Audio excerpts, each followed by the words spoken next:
परिणाम में द्वारका नगर स्थित VS public higher secondary school का उत्कृष्ट प्रदर्शन। मध्य प्रदेश शासन स्कूल शिक्षा विभाग द्वारा कल 10वीं-12वीं के बोर्ड परीक्षा परिणाम की घोषणा की गई। इसमें राजधानी के रेलवे स्टेशन द्वारका नगर स्थित VS public higher secondary school का उत्कृष्ट प्रदर्शन रहा। VS public higher secondary school की संचालक सुनीला खन्ना ने बताया कि 10वीं के बोर्ड परीक्षा परिणाम 90% रहे। 43 बच्चे परीक्षा में सम्मिलित हुए, इसमें 40 में सफलता हासिल की एवं अधिकतम 91.6% रहे। वाल्मीकि परीक्षा में 36 बच्चों में 32 में सफलता हासिल की एवं अधिकतम अंक 91.6% रहे। स्कूल के संचालक वैभव खन्ना ने कहा कि यहां पर शिक्षा के साथ ही बच्चों के सर्वांगीण विकास पर ध्यान दिया जाता है एवं सभी एक्टिविटीज में पार्टिसिपेशन होता है। स्कूल का स्वयं का बंद है। हाल में ही एक छात्र में नेपाल में आयोजित कराटे प्रतियोगिता में स्थान हासिल किया। 2003 में स्थापित VS public higher secondary school में इस पिछड़े क्षेत्र में शिक्षा के जरिए लोगों को अनेक अवसर प्रदान किए। सर, जो अभी 10वीं बोर्ड परीक्षा परिणाम आए हैं, इनके बारे में हम जानना चाहेंगे। अगर हम 10th की बात करें तो काफ़ी अच्छा रिजल्ट रहा। हमने 90% क्रॉस किया है ओवरऑल रिजल्ट। और अगर हम कहें 12th में, तो 12th में अगेंस्ट हमारा हाईएस्ट परसेंटेज अबव 90 गया है। और अगर मैं रफली काउंट करूं जिन्हें 25,000 मिलने चाहिए बच्चे, वो मेरे ख्याल से 12-13 बच्चे मेरे होने चाहिए जिन्हें कि सरकार की तरफ से 25,000 रुपये मिले। और एक और स्पेशल अचीवमेंट ये रहा कि ज़्यादातर बच्चों ने सभी सब्जेक्ट में 100% डिस्टिंक्शन हासिल किया। बिल्कुल, कई बच्चे आपको मिलेंगे जिन्हें पूरे सब्जेक्ट्स में डिस्टिंक्शन आए। Madam, how many students are 1 to 12th? 1 to 12 roughly you can say is around about 700. I am 700. going on my full strength. Full strength. जितनी मेरी कैपेसिटी है। One section is 2 sections. किसी में 2 sections हैं, किसी में 1 section है। Madam, जब आपने 2000 IT स्टूडेंट कितने मैडम? RT student?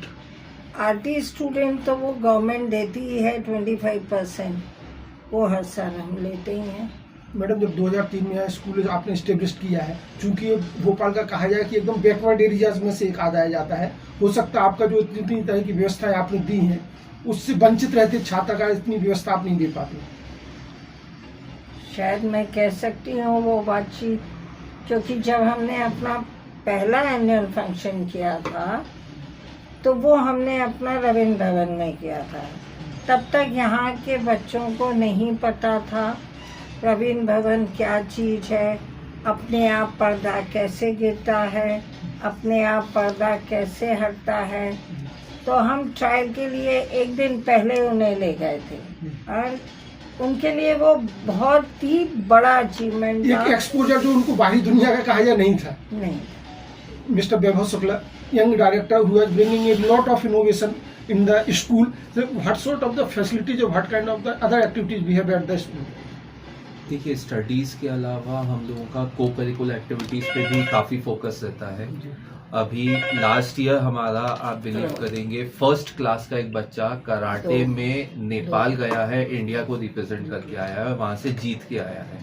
सिर्फ फर्स्ट क्लास का छोटा सा बच्चा कराटे में इंटरनेशनल कराटे में गए थे।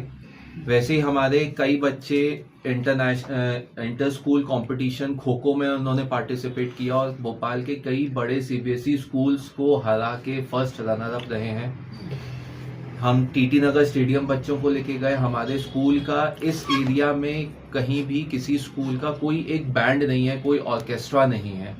हमारे स्कूल ने हमने बैंड फॉर्म करा, एक बड़े बच्चों की हमने एक टीम बनाई, उस टीम को हमने पूरा 1 साल ट्रेन करा और फिर हम टीटी नगर स्टेडियम उनको लेके गए एंड वहाँ पे बड़े बड़े जो सीबीएसई स्कूल्स हैं, मॉडल स्कूल्स हैं, उनको हमने कॉम्पीट करके हम वहाँ पे भी फर्स्ट रनर अप रहे हैं। Besides also there are some cultural activities. Cultural activities भी हमारे स्कूल में एक रहता है कि हर फंक्शन, हर एक फेस्टिवल को हम लोग सेलिब्रेट करते हैं और वो चाहे छोटा बच्चा हो या बड़ा बच्चा हो, सब उसमें इन्वॉल्व होते हैं। छोटे बच्चों के लिए बहुत ज़रूरी होता है कि उनको खेल में सिखाया जाए कि कौन सा फेस्टिवल कैसा है, क्यों मनाया जाता है। छोटे बच्चों को फर्स्ट क्लास को भी हम योगा करवाते हैं, इवन कुछ कुछ दिनों पे हम नर्सरी क्लास को भी योगा करवाते हैं।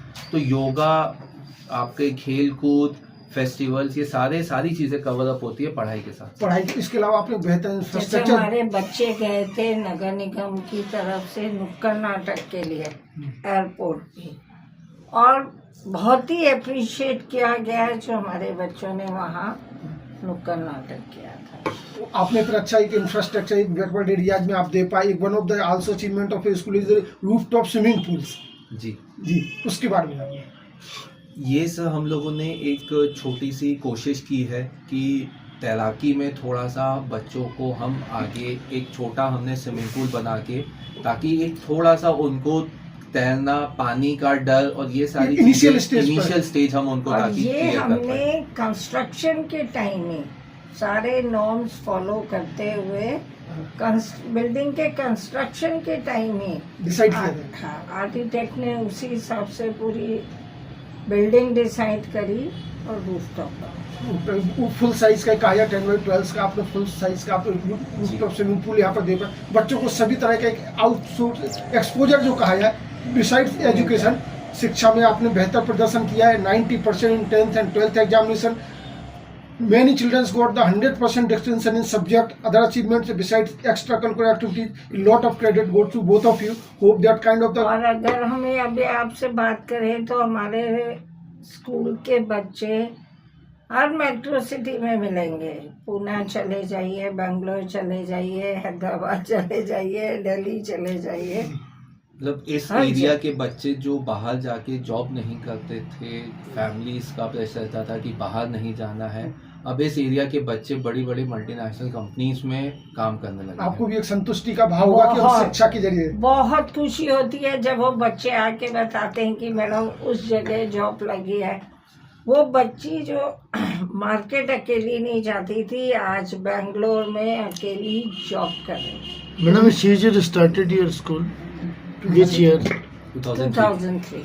2003. उम्मीद करें कि आगे हम जल्दी इसका सिल्वर जुबली सेलिब्रेशन जब होगा रजत जयंती बस वो भव्य स्वरूप में देखेंगे। बहुत बहुत धन्यवाद। Thank you.